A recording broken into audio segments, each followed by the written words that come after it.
The Ones Who Walk Away from Omelas is a 5-page short story by Ursula K. LeGuin, written in 1973 about a fictional place that serves as a powerful metaphor for the everyday cruelties of our modern world. And in the context of the US-backed Israeli genocide in Gaza, its timeless wisdom shines brighter than ever. The short story begins by introducing Omelas, a wondrous place with high culture and happy people in the midst of the festival of summer. The narrator goes on and on about the pageantry, sunshine, and celebration, pausing at times to explain that some of the specifics don't really matter as much as the feeling of the place. That's because there are many different Omelas in the real world, and the central question raised by the story applies to all of them. A page and a half in, the story takes a turn. Spoilers ahead. If you'd like to read the story for yourself, it's linked in the description right next to the like and subscribe button. You can pause here to read it if you like and return when you're done for the rest of the analysis. The narrator goes on to describe a basement in Omelas with one locked door and no windows. In the basement, which is only 3 paces long and 2 paces wide, sits a child, covered in sores and living in its own filth.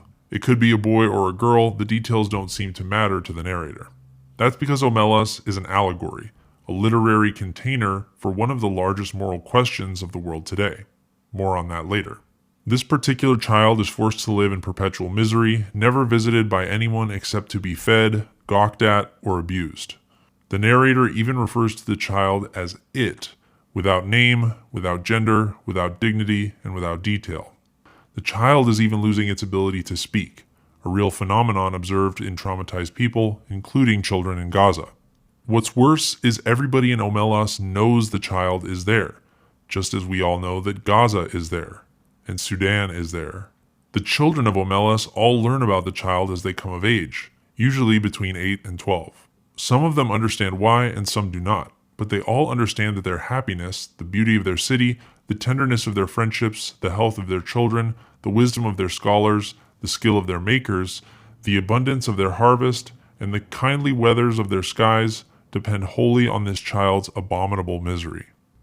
The parallels to our modern world are obvious. The batteries in our phones, laptops, and electric cars are powered by the misery of people in Congo, including countless children. The gold in Dubai is robbed from mines in Africa. Every good thing anyone could say about Israel is built on land stolen from Palestinians and defended by a constant threat and reality of the most extreme violence and abuse. The United States, the American dream, and the immense wealth concentrated here is all built upon the genocide of indigenous people, the enslavement of Africans, and imperialist wars of plunder to pillage resources from the global south. In today's world, Omelas is everywhere. The young people of Omelas especially feel disgusted when they first see the conditions the child is living in. They want desperately to do something to make it better. If it were cleaned and fed and comforted, that would be a good thing indeed. But if it were done, in that day and hour, all the prosperity and beauty and delight of Omelas would wither and be destroyed. Those are the terms. To exchange all the goodness and grace of every life in Omelas for that single small improvement. To throw away the happiness of thousands for the chance of happiness of one. That would be to let guilt within the walls indeed. The terms are strict and absolute. There may not even be a kind word spoken to the child. This mirrors today's utter hysteria around any expression of solidarity with Palestinians. And I can see the colors that you are wearing this evening, the green, the red, and the black that you have purposely put on this evening. Blue and white will always prevail. What I'm wearing right now is simply my grandmother's sari. It signifies nothing else. Beautiful. We'll leave it there for the moment. Thank you very much. Occasion. Frederick? No, Frederick, I will not let you choose what I wear, and I will not let you choose what I say. Much like we saw with the college encampments, it is often the young people of Omelas who revolted upon first learning about the child. But as they grow older, most of them come to rationalize the child's fate in an attempt to justify their choice to let it remain in misery. For us living in our own Omelas, perhaps it is becoming homeowners or investors in the stock market that makes us tolerate the cruelties done to people at the bottom of the world hierarchy. Once you feel you have a piece of the pie for yourself and you can care for your immediate family, it becomes too risky to do what must be necessary to really change things. Your mind can't accept the risk, so you find other ways to feel like you're being a good person. Ways that don't go so far to upset the order upon which your privilege is based. It is because of the child that they are so gentle with children. They know that if the wretched one were not there sniveling in the dark, the other one, the flute player, could make no joyful music. The short story ends by describing a small minority of the citizens of Omelas, the ones who leave after seeing the child, the ones who cannot bear to stay. The place they go towards is a place even less imaginable to most of us than the city of happiness. I cannot describe it at all. It is possible that it does not exist, but they seem to know where they are going, the ones who walk away from Omelas. In this conclusion, LeGuin describes the necessity and challenge of a liberatory imagination.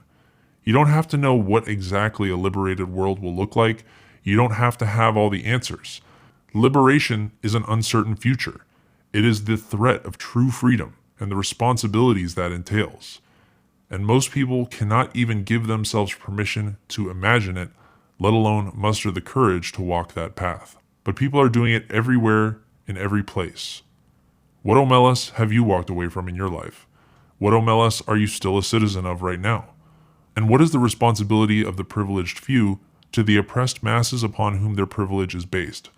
Let me know your thoughts down in the comments, and stay tuned for more videos to come. We live in capitalism. Its power seems inescapable. So did the divine right of kings.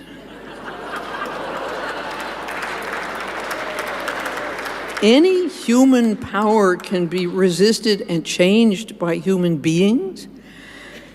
Resistance and change often begin in art, and very often in our art, the art of words.